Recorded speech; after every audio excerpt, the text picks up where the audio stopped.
আসসালামু আলাইকুম, আমার চ্যানেলে সবাইকে স্বাগতম।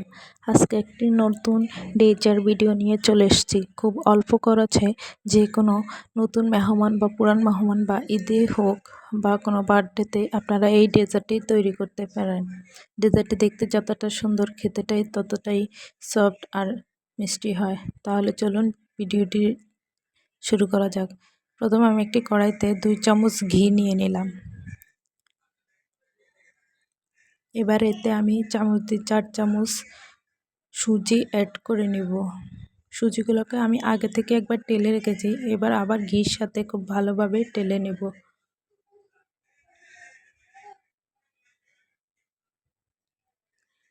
এবার এতে আমি 1 চামচের 4 ভাগের 1 ভাগ ফুড কালার ইউজ করব। আপনারা চাইলে সাদাও রাখতে পারেন, যার যেরকম পছন্দ। আমি এখানে ফুড কালার অ্যাড করে আবারও ভালো করে মিক্স করে নেব। এবার আমি এই সুজিটাকে 2 কাপ গরম দুধ দিয়ে রান্না করে নেব। দুধটাকে অল্প অল্প করে মিক্স করতে হবে, আর দুধটা দেওয়ার সাথে সাথে খুব ভালোভাবে অনবরত নাড়তে হবে, না হলে সুজিটা আটকে যাবে, দলা পাকিয়ে যাবে। এবার এতে আমি 1.5 চামচ চিনি অ্যাড করে নেব। মিষ্টিটা আপনারা আপনাদের পছন্দ মতো নিয়ে নেবেন। এখানে যারা মিষ্টির সাথে লবণ পছন্দ করেন, লবণ দিয়ে নেবেন। সুজিটাকে অনবরত খুব ভালোভাবে নাড়তে হবে, যেন দলা পাকিয়ে না যায়। যারা আমার চ্যানেলে নতুন আছেন, চ্যানেলটিকে সাবস্ক্রাইব করে রাখবেন। ভিডিওটি ভালো লাগলে লাইক করবেন, কমেন্ট করবেন, আর ভিডিওটি বেশি বেশি শেয়ার করে নেবেন।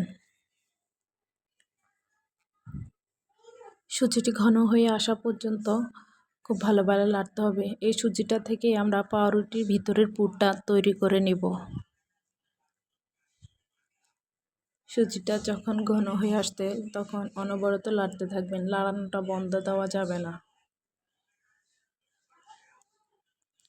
সুজিটা যখন এরকম ঘন হয়ে আসবে, চামচের সাথে লেগে আসবে, খুন্তির সাথে লেগে আসবে, তখন এটাকে আমরা চুলা থেকে নামিয়ে নেব। এবার আমরা পাউরুটির উপরের দেওয়ার জন্য একটি ঘন মালাই তৈরি করে নেব। এর জন্য আমি প্রথমে 3 টেবিল চামচ চিনি দিয়ে একটি ক্যারামেল তৈরি করে নেব। এতে আমি ফুটন্ত 1/2 লিটার দুধ দিয়ে দেব। দুধটা দিয়ে সঙ্গে সঙ্গে লড়ানো শুরু করে দেব, না হলে ক্যারামেলটা নিচে জমে যেতে পারে। এবার এতে আমি স্বাদ মতো লবণ আর চিনি অ্যাড করে নেব। এখানে আমি 2 চামচ চিনি অ্যাড করে নিলাম। যারা মিষ্টির সাথে লবণটা পছন্দ করেন তারা লবণটাও দিয়ে দিবেন। আমি এখানে অল্প পরিমাণ দিব। এবার দুধটাকে ঘন করার জন্য আমি 2 প্যাকেট দুধ দিয়ে দেব। দুধটা সরাসরি দিতে যাবেন না, তাহলে দলা পাকিয়ে যাবে। আমি আগে থেকে একটু দুধ উঠিয়ে রেখেছি, এতে আমি প্যাকেটের দুধটা গুলিয়ে তারপর দিয়ে দেব।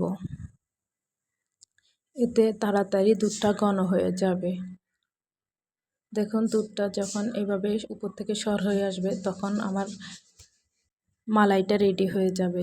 এবার আমি এখানে পাউরুটির পিসগুলো থেকে আগে লাল অংশটা কেটে আলাদা করে রেখে দেব।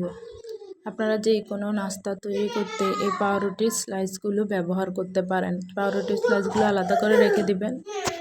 এবার সবগুলি পাউরুটির স্লাইসগুলো আমরা এভাবে কেটে আলাদা করে নেব। দেখুন, ঠিক আমি যেভাবে কেটে নিচ্ছি এভাবেই কেটে নেবেন।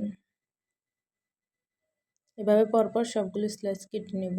এবার পেড়া বেলিনের সাহায্যে রুটির মতো করে আলতো হাতে এগুলোকে বেলে নেব।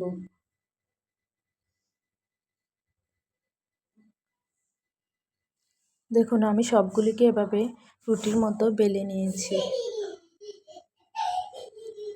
এবার একটি পাউরুটির পিস নিয়ে এতে 1 থেকে 1.5 চামচ পরিমাণ সুজি দিয়ে দিব।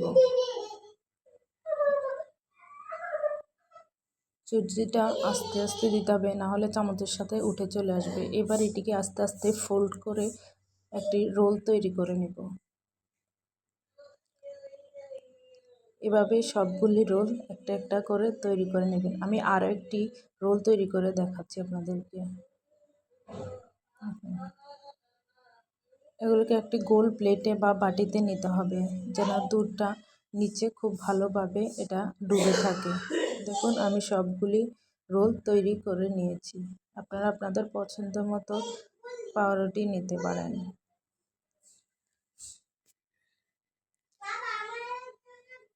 এবার আমার সবগুলি রোল তৈরি করা হয়ে গেছে। এবার আমি উপরে মালাইটা ছড়িয়ে দিব একটি চামচের সাহায্যে আস্তে আস্তে।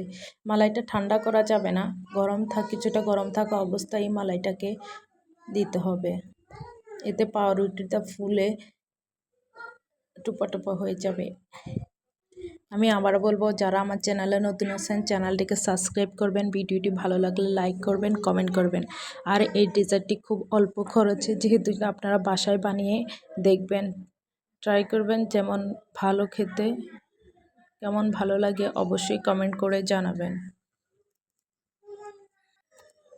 আগামীকাল আমার বড় মেয়ের বার্থডে, সেই উপলক্ষে আমি তার ফ্রেন্ডদের জন্য এই ডেজার্টটি তৈরি করে রেখেছি। আপনারা চাইলে আপনাদেরও এরকম যে কোনো অনুষ্ঠানে এই ডেজার্টটি তৈরি করতে পারেন। দেখুন, মালাইটা দেওয়ার সাথে সাথে পাউরুটিগুলা ঠিক আগের মতো ফুলে যাচ্ছে।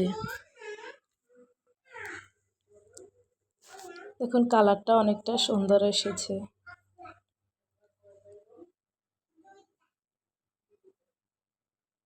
এবার আমি এটিকে আরও সৌন্দর্য ফুটিয়ে তোলার জন্য উপরে একটি করে কিশমিশ দিয়ে দিব। এখানে আপনারা কিশমিশ ছাড়াও কাজু বাদাম, কাঠবাদাম, যে কোনো বাদাম দিয়েও ডেজার্টটিকে সাজাতে পারেন। এটি আপনি রাত্রে তৈরি করে রাখবেন, সকালবেলা দেখবেন কতটা সুন্দর হয়েছে। এই দেখুন, আমি আপনাদেরকে কেটে দেখাচ্ছি কতটা সুন্দর হচ্ছে আর দেখতে কতটা সুন্দর লাগছে।